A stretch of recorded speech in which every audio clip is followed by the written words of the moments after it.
Is the world ready for Krakoa's darkest and most unpredictable team yet, or are they already doomed to fail? Well, let's hop into the pages of Hellions issue number 2 and find out together, shall we? Okay, so I know it's been literally forever since issue 1, but for those who need a refresher course, Mister Sinister, with the okay of the Quiet Council, had put together what was basically the mutant equivalent of the Suicide Squad. Mostly X-Men villains and Havoc, who didn't quite fit into the greater, happier, kinder, gentler Krakoan society, and as such have been put together as a special strike team that can be dispatched to do more bad things while also still having plausible deniability, what with most of them being villains. Their first mission is a doozy too. They gotta go back to the old Essex house, aka the orphanage that Cyclops and Havoc grew up in, and yeah, it's a hellhole in every definition of the word. Right off the bat, the personality conflicts and cracks start showing in the team. Empath starts screwing with Nanny to start overly mothering Scalp Hunter. And instead of just brushing it off or maybe making a joke, you know what Scalp Hunter does? He shoots Empath in the head. Well, he's done for this issue, I guess, but thankfully the mutants have mastered resurrection, so I'm sure he'll be back. Why Scalp Hunter so on edge? Well, as we discover from some of the supplemental material, he actually is the only member of the original Marauders team to actually be allowed to come live on Krakoa. And that's because all the other notables like Riptide and Arclight are basically just clones of clones at this point.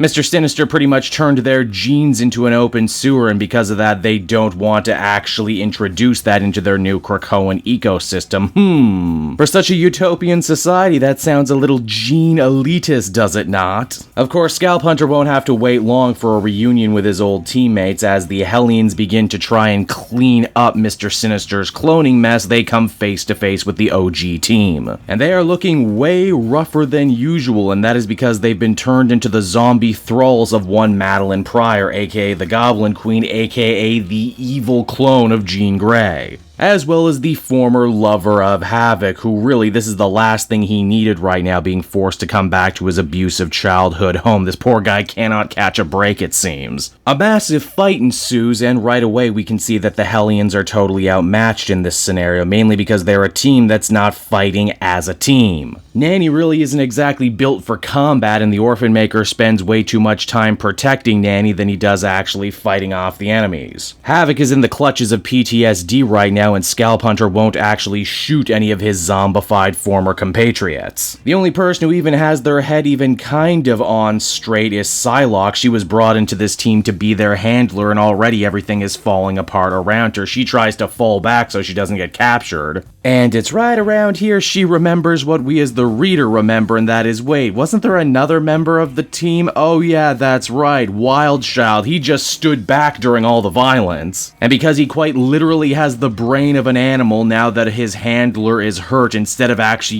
doing his job, Wildchild is instead going to try and fight Psylocke for supremacy. And believe it or not, it's right there the comic comes to a close, everybody. And so that was Hellions issue number 2, and despite the massive wait in between issues, I'm still genuinely liking what I'm seeing here. Suicide Squad, but with X-Men, is such a slam dunk concept. It's amazing that they haven't actually tried to do something like this before, and Zeb Wells infuses the book with a lot of really good-spirited dark comedy. I like, too, that for this first arc, they're meeting head-on this idea that I'm sure lots of readers have, and that is, how can a team like this possibly work? They would spend all their time fighting each other, and well, that's exactly what they're doing. Beyond that, I dig the art, and overall, this book is just kinda my jam, and I hope we get to see it continue and grow and really become something interesting in the greater Dawn of X-Men line. Overall, I'd give this one an 8 out of 10.